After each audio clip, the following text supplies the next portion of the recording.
Hello, it's Andrea Dunlop, and this is Nobody Should Believe Me. This is our 5th episode of our revisit to our first season of the show. So stay tuned with me afterwards. I'm going to be sharing some reflections and updates on what we cover today. I have many thoughts to share on the dad question of it all. So tune in for that. And in the meantime, if you want more from us, you can always subscribe on Patreon or on Apple. Subscribing to the show is the very best way to support us and help keep us on the air, help keep us independent. Rating and reviewing the show and sharing it wherever you talk to people also really helps. So we appreciate that a great deal. So I will talk to you in just a bit. And in the meantime, here is the episode. Before we begin, a quick warning that in this show we discuss child abuse and this content may be difficult for some listeners. If you or anyone you know is a victim or survivor of medical child abuse, please go to munchausensupport.com to connect with professionals who can help. If you are curious about this show and the topic of Munchausen by Proxy, follow me on Instagram @Andrea Dunlop. If you would like to hear a second season of this podcast, the best thing you can do is go over to patreon.com and support the show there. We are going to have amazing bonus content that we're going to be releasing both during the season and in between seasons over there, including extended interviews with our experts and a companion episode from me each week going behind the scenes of the making of that specific episode, answering any questions from you that come up, and also just talking a little bit about how this content is landing out in the world. So go to patreon.com and search for Nobody Should Believe Me. If monetary support is not an option for you right now, you can also rate and review the podcast on Apple and share on your social media. Word of mouth is so important for podcasts, and we really appreciate it.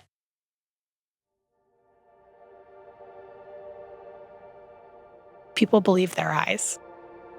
That's something that actually is so central to this whole issue and to people that experience this, is that we do believe the people that we love when they're telling us something. If you questioned everything that everyone told you, you couldn't make it through your day. I'm Andrea Dunlop, and this is Nobody Should Believe Me. So as we reported on child abuse from the father's point of view, we came across one story that shows how even a case where the evidence is really strong can go wrong. Because of the outcome in this next case, the participants wanted to keep their identities private, and so we're calling the father in this case John and the alleged perpetrator Sarah. I wanted to share this story because these are the patterns that we keep seeing. And we've learned along the way that this form of abuse happens across socioeconomic backgrounds, across races, different ages, different places in the country, different places in the world. But there are these things with all that variety that keep showing up again and again. Just as with Hope, Sarah had not only lied about her children's health, but lied about her own health, her professional background, and there were other lies throughout the course of their marriage.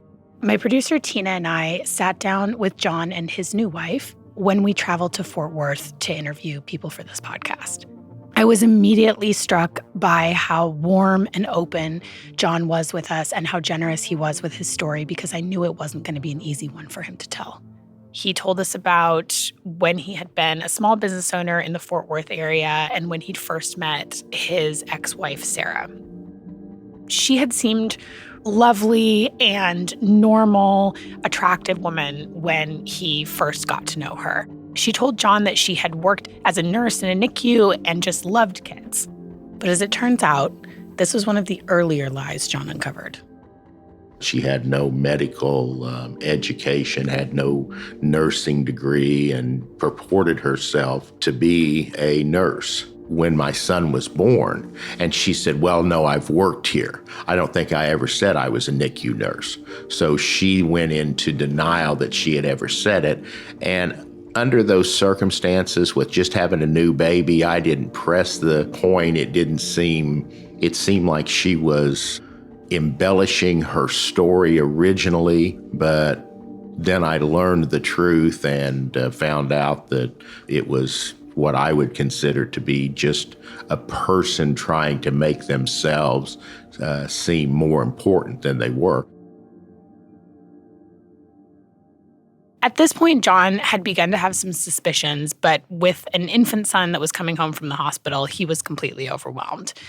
When they arrived home after Jimmy was out of the NICU, Sarah moved into Jimmy's room to keep an eye on him. Most mothers can relate to having a brand new baby, especially if it's your first, and being really nervous about every breath they take. I think even if your child hasn't had any complications, a lot of us feel that way in the beginning. However, this went on a little bit longer than most people would have expected. And especially after Sarah became pregnant with their second child and they had their second child, John began to become concerned that Sarah was actually neglecting their younger child.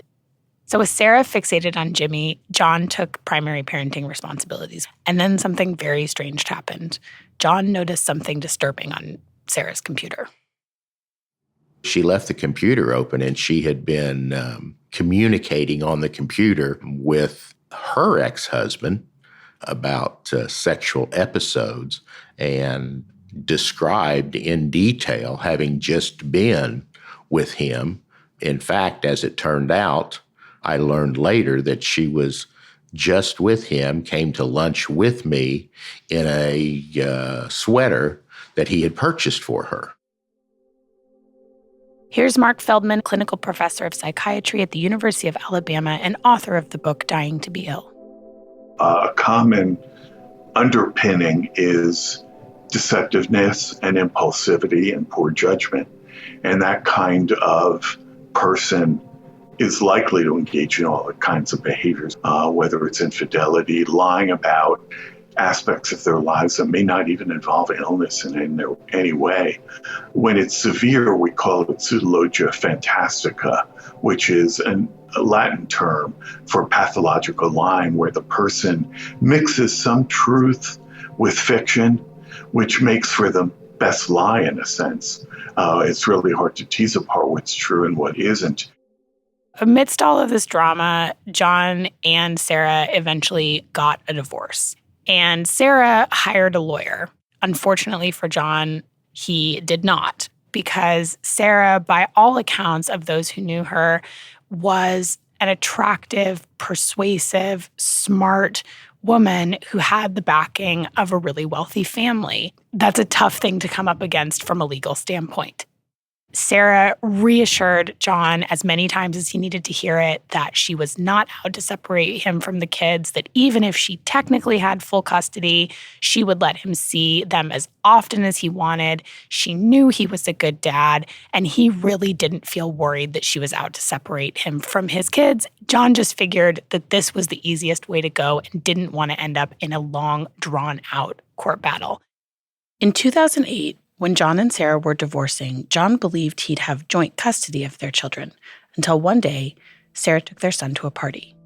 It was a social gathering at some friend's house where there was drinking involved. It was actually a pajama party that she had attended with friends to meet other people. An adult pajama party. An adult pajama party.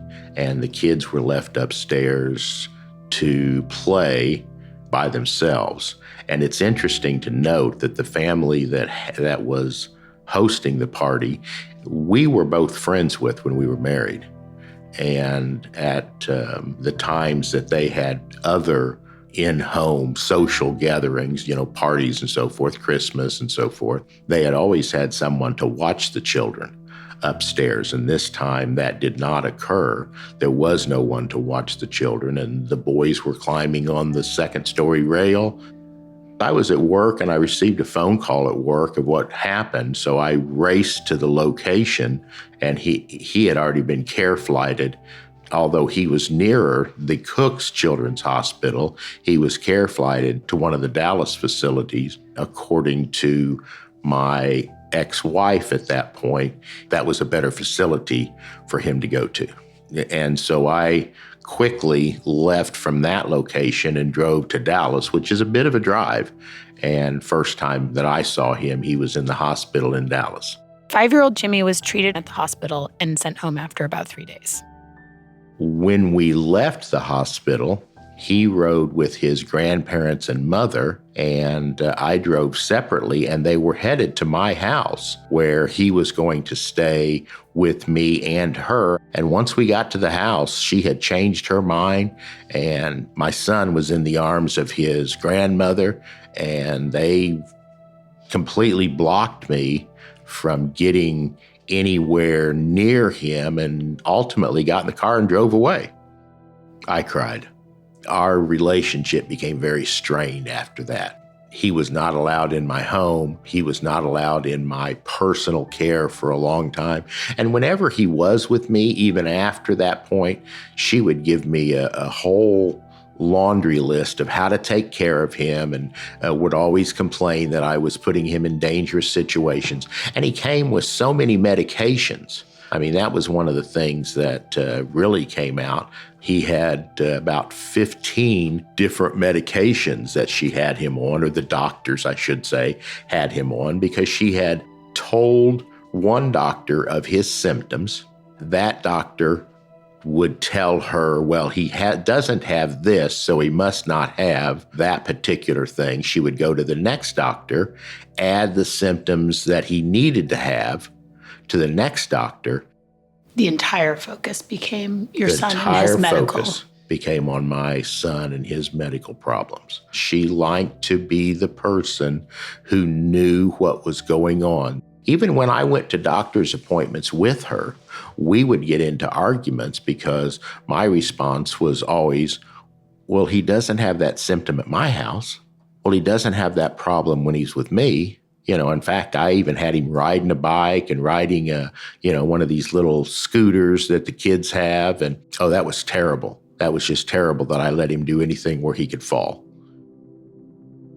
Many other dads, I think, who are living with the perpetrator and are subject to, as you described, this really intense manipulation day in, day out, that they're just so baked in it that it takes them a while to sort of come up for air. And that's actually really understandable. Here's Detective Mike Weber, who investigated this case. The main thing for the public, I think, to understand about these investigations is this is abuse. It is physical abuse, it is psychological abuse, it is emotional abuse. Many times it's educational abuse. It is long-term torture of these kids and using the medical establishment to commit that torture.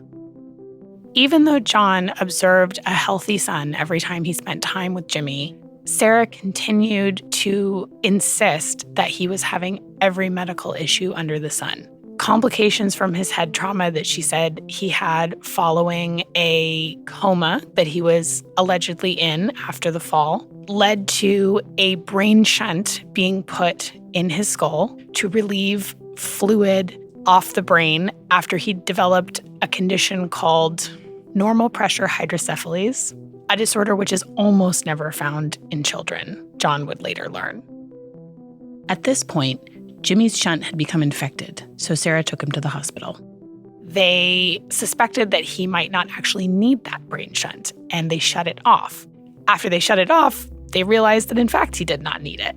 And Sarah was not very happy with this development, so she took him back to a hospital up north where the doctors were more credulous and had the brain shunt put back in. In addition to all of the medical back and forth, she's also claiming that he's developed developmental disorders, that he's autistic. She has him in a special school that's attached to the Children's Hospital in Texas where she'd been taking him, claiming that he's never going to lead a normal life. Given how much more credulous the doctors up north were of Sarah's claims, she continued to bring Jimmy there for treatment, hundreds of miles away from where his dad lived.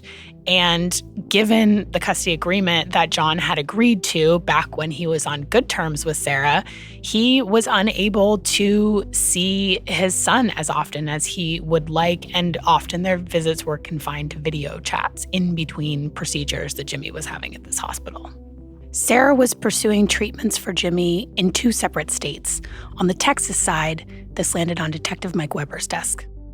And that's when I met with CPS and law enforcement about the case, and they went on to explain to me what Munchausen by Proxy, medical child abuse, was all about. So how did that land on you when they explained that to you? I cried. I called one of her relative who I knew and talked with her, and she told me that I need to get an attorney immediately and get to the bottom of it. John finally had custody of his children. During the investigation, the court ordered me to have custody. She had supervised visitation during that period. So I did have custody of the children for 2 years. When you took your son and your other child, how did his health do under your care? I took him immediately to the local hospital in my county, took him to see one of the highest respected doctors at that hospital, and she immediately took him off his medications. That was the first thing that happened. He was on medications for a variety of different things. He was on antipsychotic medications. He was on medications that just made him so drowsy on the way to school. As I was driving him to school in the morning when she still had custody and he was at my home sometimes, when I would drive him to school, you could just see him gloss over. You know, his whole expression changed from a bubbling boy to a drugged child who was at that point unable to comprehend a lot of things. And once I got custody of him, he was immediately taken off the medication. Where was your mind in all this as you're watching your son blossom from this medically fragile child to a healthy child? That I was right, that everyone around me was right, that she was doing something awful to him that was abusive and stunted his childhood. He was not able to play sports. He was in a special needs school. We immediately got him enrolled in the 5th grade at a local elementary school. We signed him up for baseball. In fact, I took 2 or 3 months off from my job and got him moving forward in terms of his skills. The one thing I remember is we went and played pitch and catch, and he, and I would be the catcher and he would be the pitcher, and then I would be the pitcher and he would be the catcher, and I would hit him fly balls and grounders and all the things that dads do with their kids. I took a few months off to really help him gain his strengths, make up for lost time. And like I say, he was put in the 5th grade at a local elementary school where he did well. The evidence in the case against Sarah was strong, and Mike Weber was working it on the Texas side, and he was the most experienced detective in the country on these cases. But this case had incredible complexities given the fact that surgeries had happened in 2 separate states. To make matters worse, in 2015, a huge change in leadership at Detective Weber's office threw a big wrench in the case. Mike tried to do something through the Texas court, and, the Texas court ultimately said, gosh, there's no law against this. Yeah. She broke the law in Minnesota, not here in Texas. And Minnesota didn't pursue any legal charges against her for breaking the law in Minnesota. The family court system, once they dropped the charges against her, decided she was also innocent. So they were willing to put the kids back with her, and it became just a normal custody case. Ultimately, because they felt like she was losing the normal custody case, the grandparents stepped in and they decided they would be a better place for the kids to live. And the judge in this particular case wouldn't listen to evidence about medical child abuse. As far as she was concerned, that was a criminal issue, and she was either guilty of it or not guilty of it. And if she was not guilty of it, then it didn't need to even be brought up. And all the things that mom had done were purportedly in the best interest of the child because she was innocent.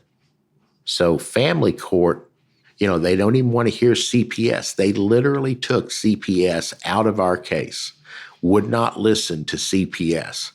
The guardian ad litem and a counselor and the case manager for the court all thought that I was being a vindictive ex-husband. On the other hand, the detective and the doctor from the hospital, they were on my side, and we had to come to a decision at that point whether to move forward and let the judge decide what was going to happen or to have a jury trial. We mediated, and I, just because of the cost and the cost to the children, decided to try to get things closed and gave the grandparents custody of the kids. I determined to agree to things in mediation that I wish it could have gone a different direction. I will forever feel like if we laid this out properly, that a jury would see things very different than what the mediation ultimately turned out to be.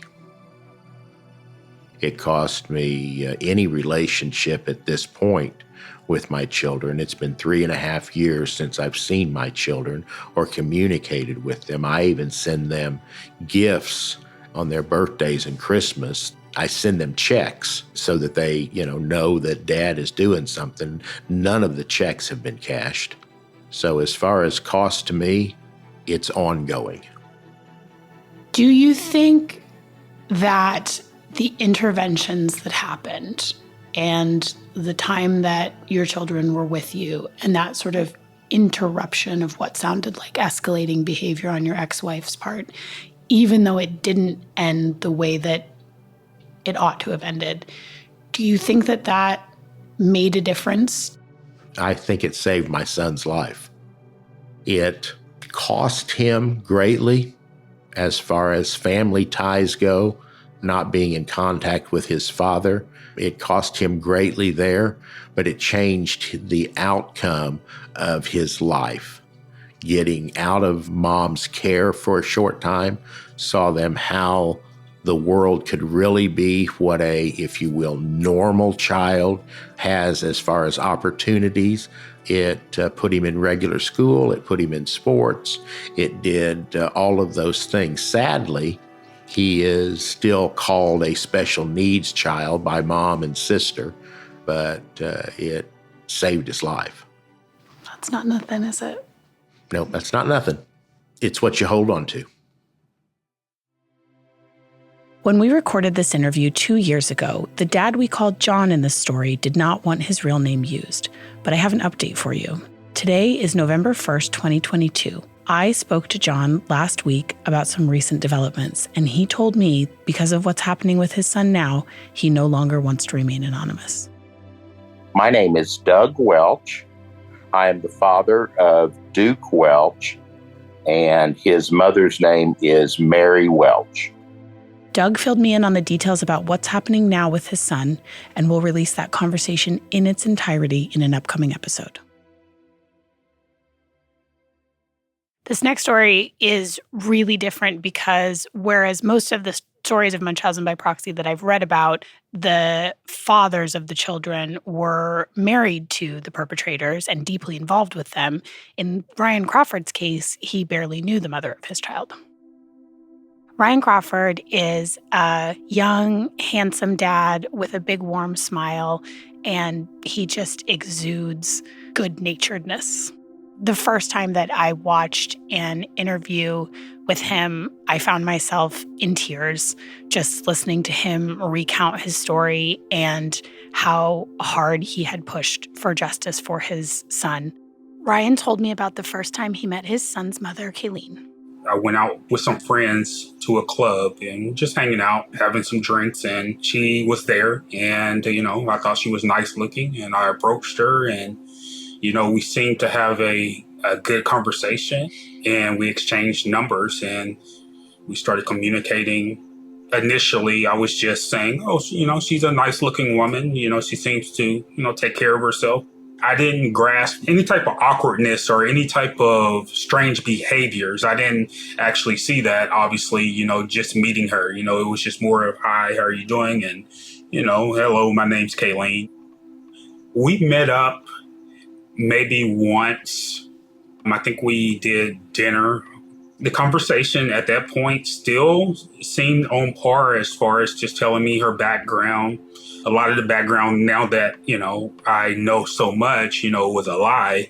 But as far as her going to school, her graduating, having a track scholarship, that part may be true. I haven't verified that. But, the initial stages of meeting anyone is an interview process. They're going to try to sell you the best them. They're going to tell you everything that you want to hear. After they met, Ryan and Kayleen went out a couple of times, but ultimately, Ryan just didn't see a future with her. I just felt that she just wasn't the one for me. If something was off, the vibe was off, the energy was off, the communication was off. I always, had the intuition just to back up and just keep on moving. And so we kind of lost communication after the first 2 or 3 dates. And then at some point, you get a call from her. She called me August 31st, 2008, because it was my birthday. She called me to wish me happy birthday. And when she called to wish me happy birthday, I was surprised to hear from her. And I said, oh, thank you. And she said, well, I would love to take you out tonight. And I said, oh, well, I already have plans. I'm going out with my friends. We're going to a club, have some drinks, and just enjoy my birthday.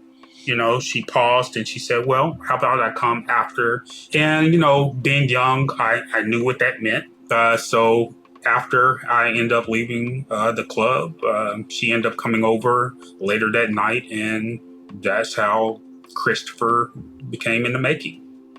Literally, we did not see each other again.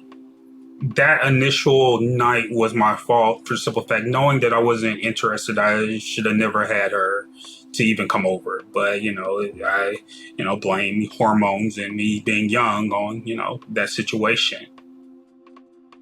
Kayleen reached out to Ryan again a couple months later, and this time it was a very different kind of phone call. I missed that phone call, but my instincts told me exactly what she was calling me for. I was hoping I was wrong, but, I was not. And, I called her back and, she told me that, she thinks the possibilities of her being pregnant is likely. Inside, my heart was just racing, and because I just had a child 2.5 years ago, and I'm like, wait a minute. At the same time, the shock mainly came from her telling me that she was on birth control. And come to find out, from her own mouth, she said that she had just started taking it that week. At this point, who really knows if there was even any birth control at all? As a man, I just try to take responsibility and just be like, okay, hey, she couldn't have done this without me. So Ryan and Kayleen went back and forth about their options, and ultimately Kayleen decided to go forward with the pregnancy. And Ryan was fully supportive of this. There's not too much for us to actually talk about because, there was already no interest there. It was, something that happened, and now we have to take responsibility for our actions. But it was just in the best interest at the time just to wait until she called me or wait until the child was born, and then I'll just end up putting myself on some child support, get visitation worked out. But she called in like 2 or 3 months later, claiming that she was in the hospital and that she had a 110-degree temperature. So she was saying she was sick, and obviously that's really scary if you're 4 months, at that point, probably pregnant. She claimed to be in the hospital almost the whole pregnancy. And there was even times that she said that she was going to have the baby, that she was going to be induced, and she would never call me. So, I would end up finding out the next week that it didn't happen. It was stressful, like actually trying to go through the whole pregnancy thing. Finally she called me out the blue. I was driving. She was like, I'm about to have our child in the next 30 minutes. I need you here at the hospital. If you can't make it, I understand. But I end up making it, and seeing my son born. Ryan had an extremely busy life. He already had a child, and Kayleen was a veritable stranger. But nonetheless, he was really excited to meet his new son. He was a preemie, so he was 6 weeks early. But see, I never knew the exact date because, she was always saying different dates. She was always saying that she's going to be induced or, she's going to go into labor. And none of those things ever happened until, she finally called me for the last time and said that, hey, come up to the hospital. But I still try to make it seem as if in my head that, hey, this is someone that you don't know. They don't even know you. So what do you expect, Ryan? I mean, it's going to be like a lot of tension and a lot of misunderstanding because you don't even know this woman and she doesn't know you. So I tried to downplay it, thinking that maybe I was overreacting a lot of the times. But, come find out I was never overreacting. In the previous stories, the dads didn't want to question the mother of their children because she was someone they loved and trusted. In Ryan's case, he didn't want to question her because he felt like he didn't know her well enough to question her. As it turns out, how close or distant you are, this behavior in and of itself is so unbelievable that when confronted with it, it's almost impossible to wrap your head around. When Christopher was born, of course, with being 6 weeks early, he has to be in the incubator.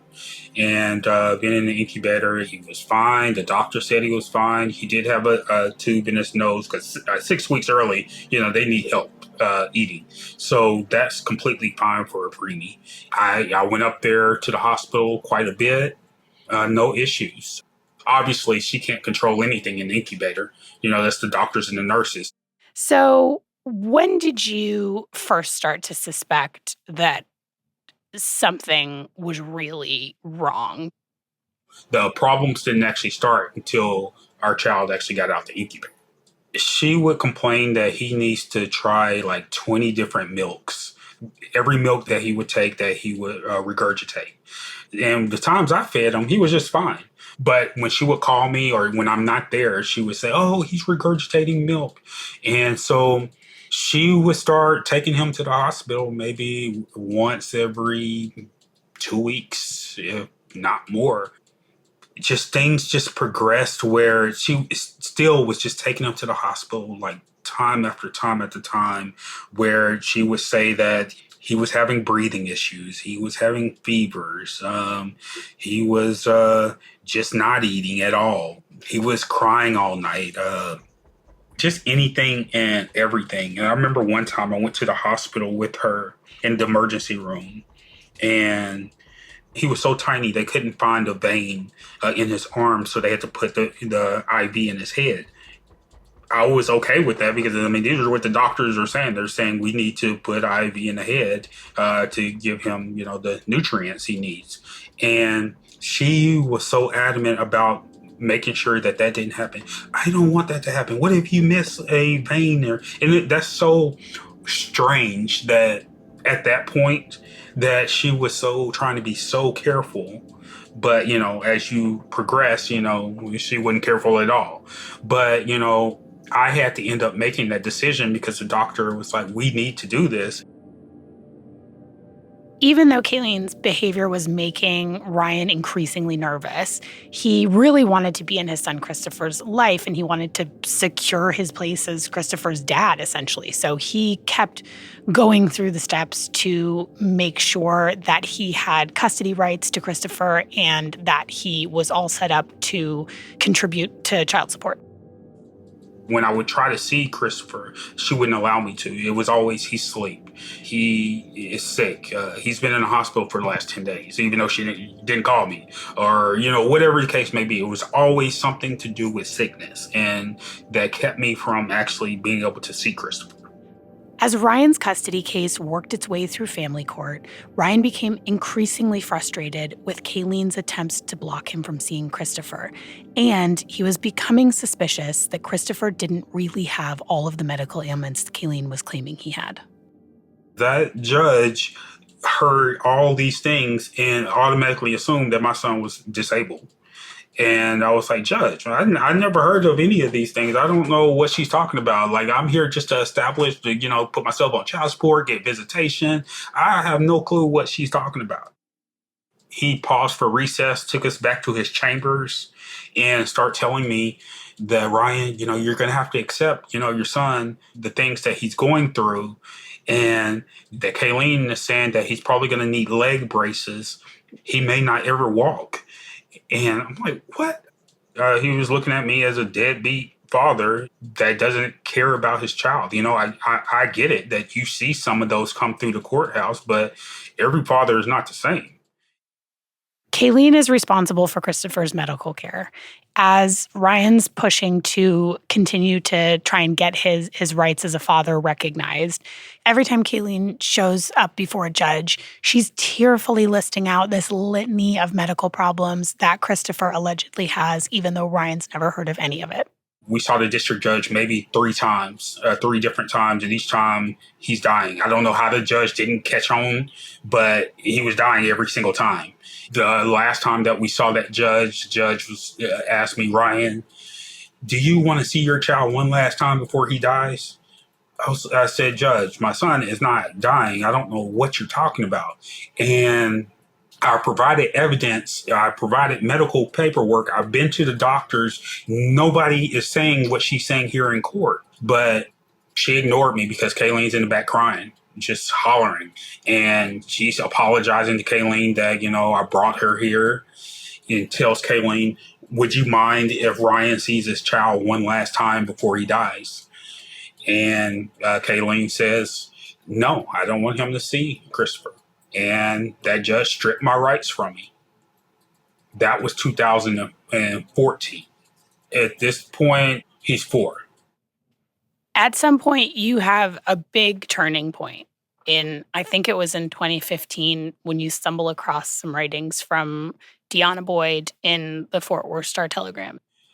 I felt lost. I felt alone because nobody believed me. Ryan reached out to a nonprofit for legal help. The director told him that what was happening with Kayleen sounded like a case of Munchausen by proxy. I was like, what? I never heard of that. And he looked it up for me. And when I read the definition, I said, yeah, this is it. This is exactly what's going on. And he was like, you're going to need to get you a good attorney and try to fight this. I had just got through praying, God, please, protect Christopher. I was sitting in my apartment. I was on Facebook, and bam, an article comes up, Munchausen by proxy. I start reading the story. Literally, that was my whole life. I saw Christopher, the whole article, obviously it was someone different, but, in my mind, everything from the G-tube to the wheelchair to all the lies, everything, this is exactly how my son's story goes. I don't even know how this is even possible that my child's mother has somehow mimicked, in my mind, this whole story. Even if you read a whole book about Munchausen by proxy, if you haven't experienced it, you're still going to have questions. You're still going to doubt the father because nobody wants to believe it. So after reading the article, I posted on Facebook, I said, I'm going through this exact same thing with my son's mother. I said, I wish there was somebody to help me. And that's when Michael Weber reached out to me. I had checked Facebook to see some of the comments, to see what the public perception was. And I saw a comment from Ryan. And his comment was, I'm going through this right now, and no one believes me, and no one will do anything. And it's happening to my son. And, I knew that from my previous involvement in these cases, that could 100% be true. So I sent him a private message through Facebook Messenger, just said, hey, this is who I am. This is my office number. If you're serious about this and you're not just some internet yahoo, call me at the office on Monday. And I got a call from Ryan. He told me he was going through a custody situation. That's a red flag against this abuse, right? You have a custody battle. But then he checked pretty much every box about what this abuse is and what I had seen this in this abuse in previous cases. Every box. At this point, Christopher was 4 years old and he'd been through 13 surgeries. He'd been in a wheelchair, he was fed via a feeding tube, and all the while, Ryan believed that none of these things were necessary. And this feeling of being a Cassandra screaming into the void and then being cut out of the child's life is so visceral for me. To think of Ryan just desperate to save his son, it's unimaginable. Ryan pushes to get his son reevaluated by the doctors caring for him to see if any of these health problems are actually legitimate. Finally, CPS submits a petition to have Christopher removed from Kayleen's care, and he goes to a children's hospital in Dallas where he's put under observation for a week. After CPS removes Christopher from Kayleen, all of his health problems seem to melt away. He no longer needs oxygen, he no longer needs a wheelchair, and he can eat on his own perfectly fine without a feeding tube. Detective Mike Weber started messaging with Ryan, but because this was in Dallas, it was not in Detective Mike Weber's jurisdiction. So he reached out to the detective working on the case and tried to help Ryan move things forward. They sat on the case for 2 years, didn't do anything. I kept emailing them every few months. They kept telling me they're gathering more information. I pretty much gave up because I was just like, they're just going to keep giving me the runaround and keep telling me that they're still looking into it. But one day I was at work. I was almost 7 p.m. the time I get off. And her first child's father called me and said, Ryan, they're about to take the kids from Kayleen. My heart just dropped. My tears wanted to come out of my eyes. Like, he hadn't even explained to me exactly what's happened, but I just knew that just taking the kids away, that they were going to be safe. The DA's office was still investigating Kayleen, but instead of sending Christopher to be with Ryan, they put him in foster care. And I'm like, I'm his father. And they're like, well, he doesn't really know you. What do you mean he doesn't know me? He doesn't know these foster care people. What are you talking about? And they're like, well, with the foster care, we have a training program set up and, you're not in that program. I'm his father. It strikes me listening to this part of Ryan's story that this is the point where a lot of people would just give up.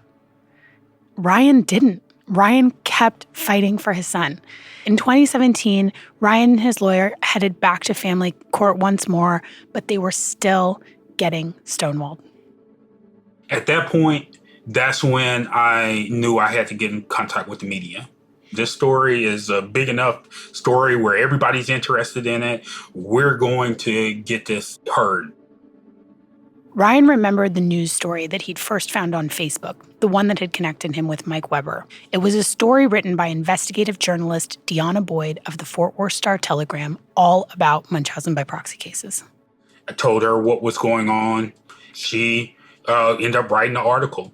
That article went worldwide almost within 24 hours. It was around the world. People from Australia, Japan, everywhere were in my direct messages asking me questions. They were interested in what was going on. The Dallas mother accused of faking her son's illnesses has just been sentenced to 6 years in prison. I want to show you some video of Kayleen Bowen Wright being taken out of the courtroom in handcuffs. This happened just a few minutes ago. In August, she pleaded guilty to injury to a child causing serious bodily injury. Authorities say she subjected her now 10-year-old son to years of needless medical procedures and surgeries. So this story is really blowing up in the media, and you get temporary custody of Christopher. And at this point, there's a criminal investigation happening. I mean, she was charged in 2017 while we're still going through the family court. And she didn't actually go to prison and get convicted until October 2019. 2 whole years, and she was able to have access to Christopher during that time period. So what was that time period like for you? Stressful. Like having to see that woman at all, period. Because for the simple fact that we know that these women that choose medical abuse, that abuse these children, that they're master manipulators. We're dealing with medical abuse, somebody who truly abuses a child and consciously knows exactly what they're doing. And so with her being able to see Christopher every other week and manipulate him, and it just was not in the best interest. He was so young when it happened that all he knows is that, he loves his mother. Even though she took advantage of him and of his innocence, all he saw was that he had a mother, and that would hug him and kiss him and tell him things are going to be all right. So he doesn't see the side that an older child or an adult would see. I still make sure that I don't speak negative about her. And, I explained to him the consequences of lying, that once you start lying, you have to continue to lie. I don't go too much into, he knows that he was abused, but still at this age, he still doesn't quite understand how the magnitude of how serious it was. And he had trauma counseling in the very beginning, and he really has been blessed. God truly watched over him. Christopher has not been to the doctor not one time outside of a physical every year since 2017. No feeding tubes. I had that feeding tube removed, I guess, a week or two after I got the temporary custody. I had that removed because he was eating. So he has no feeding tubes. He has no oxygen. He's just a normal child. It struck me listening to this, what a good dad Ryan is. Because he understands that even if listening to this story, you can surmise that Kayleen wasn't a loving mother towards Christopher, the love that Christopher felt for Kayleen was still real. The love that all of these people surrounding the perpetrator, their family members, their spouses, and their children especially, the love they feel for that person is real. And this gave me some insight into one of the things that I think about a lot when it comes to my niece and nephew, and even when it comes to trying to explain to my own daughter this situation when the time comes. How do you explain this to a child? Ryan's years-long battle with the system paid off. Christopher is thriving under his care. He's completely healthy. He hasn't had any type of medical issues, any feeding issues, any type of disabilities. Nothing like that has happened. His life has truly turned upside down for the better. The only way that you would know that he's been through what he's been through is if you looked at his chest, he has a couple scars. Outside of that, Christopher is your normal, healthy 12-year-old that is enjoying life finally. So obviously hearing from Ryan Crawford and Doug Welch in this episode, and Doug Welch wasn't originally named in this episode. That's an interesting piece of this. Like many of these stories, Doug Welch's story does not have a good outcome. Mary Welch was not ultimately held accountable for her actions. And that was the reason that Doug originally came on anonymously. And if you listen to the first season when it was originally airing, or if you've listened to it since, you will know that immediately after that interview aired, Doug had a change of heart about being on the show anonymously and told me that he wished he had just said her name. And so I gave him the opportunity to come back on and do just that. So we have a follow-up interview with Doug, and I will link to that in the show notes. But I felt that was very brave of him to do that and understood his reasoning of why he wanted to have that out there in the world with her real name. And that is, I think, one of the things that eventually inspired me to do that with my sister's case as well. I think, most of the cases that we cover do not, again, end in a criminal conviction. And many of us feel, as Doug Welch and I do, that the system failed in our cases. And one of the only things that you can do, one of your sort of last pieces of recourse, is to shed light on that and let people know the truth. And then you hope that there are more people watching out for those kids and more people aware of that. And that is really the reason for doing it. And just listening back to this episode, there are so many things about gender and parenting and the role of mothers versus the role of fathers that come up in these cases. That's one of the pieces that is sort of endless food for thought around this crime. And my feelings about a question I get asked a lot when I'm doing interviews about this topic is why such a high percentage of the offenders are females, because it's something like 97%, according to the study that's most commonly cited. And I've thought so much about this. I think it has to do with where we give women power in our society, and especially sort of what I've observed since becoming a mom. I now have 2 children coming to you from the future. At the time of this recording, I had one.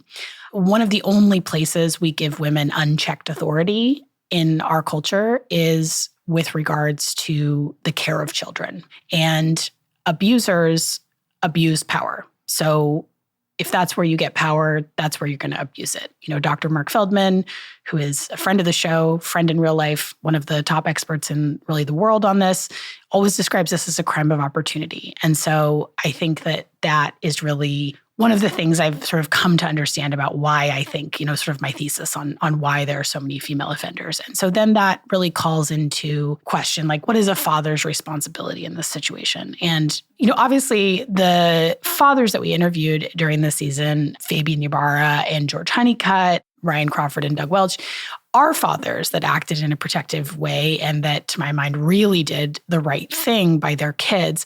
That's not always the case. That's not even mostly the case. You know, according to Mike, he always says he sees about half and half of fathers that are, you know, step up and are protective and do the hard thing, and fathers that just sort of remain in denial and end up being essentially collaborators in the abuse. And, you know, for what it's worth, where you see these crimes happening with male offenders, you know, in cases of physical abuse or child sex abuse, which is mostly male offenders, you see the same thing with female partners. Some of them really step up and protect the kids and do the hard thing, and then some of them kind of remain in denial. So it's sort of a parallel dynamic, and there are so many parallels between those types of abuse that, you know, that's something that we talk about a lot. But it's very interesting to me to think about this right now in this moment, you know, in 2024, we have these 2 huge cases that are really have been in the news a lot for the last several months, one being the Maya Kowalski case and the other being the Gypsy Rose Blanchard case, which really is back in the news cycle because she was just released from prison in December. And you have really interesting differing dynamics with the fathers in those cases. So, you know, in the case of Jack Kowalski, who initiated, you know, after Beata died by suicide during the investigation, he initiated this lawsuit against Johns Hopkins All Children's and got a verdict in their favor. That case is being appealed. We will obviously keep you up to date.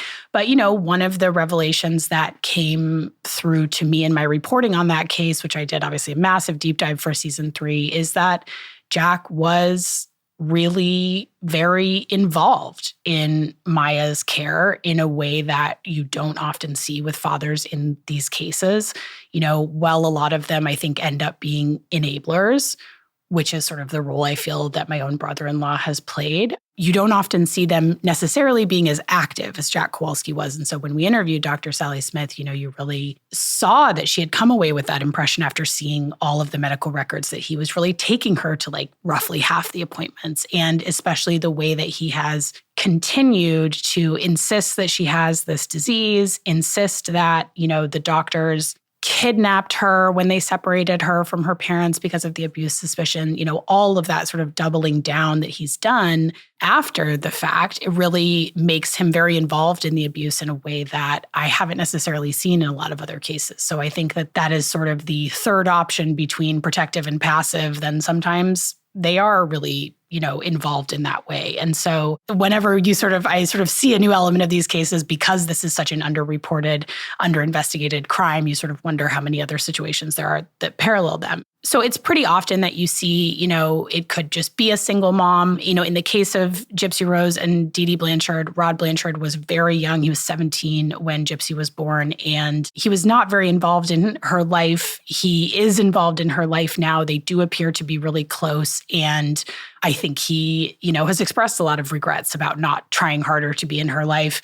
It's very hard to know sort of how much onus or blame to put on him in that situation. Obviously, you would want a dad to be trying to be involved in their child's life, regardless of what was going on in that situation, especially given what was happening to her, you wish he could have intervened. But it's also important, I think, to put it in the context of how manipulative these offenders often are. And by all accounts, Dee Dee Blanchard made all efforts in the world to isolate her and Gypsy. And that is a really common dynamic in this abuse. And so I think, there's never anything that's come out about Rod Blanchard that makes me think that he's anything but a good guy and is going to be an important part of her support system going forward. So it's very interesting to see those kind of two dynamics in these two huge cases in these stories that have so many parallels but are being metabolized by the public by and large so differently. So much more to say about that at some point.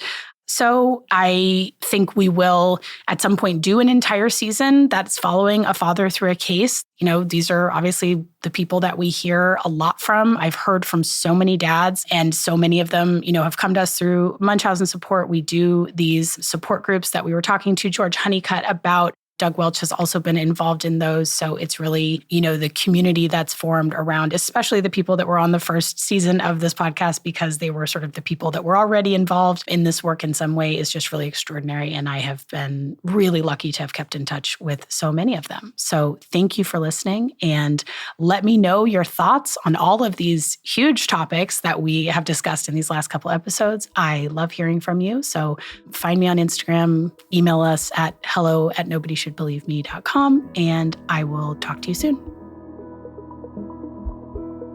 In the next episode, we're going to shift our focus into what the future looks like for people who are victims of this abuse and talk to two extraordinary adult survivors about their experiences. If you've been listening to this podcast and some of the details sound very familiar to you from your own life or someone that you know, please visit us at munchausensupport.com. We have resources there from some of the top experts in the country, and we can connect you with professionals who can help. Our lead producer is Tina Knoll. The show was edited by Lisa Gray with help from Wendy Nardi. Jeff Gall is our sound engineer. Additional scoring and music by Johnny Nicholson and Joel Shupak. Also special thanks to Maria Paleologos, Joelle Knoll, and Katie Klein for project coordination. I'm your host and executive producer, Andrea Dunlop.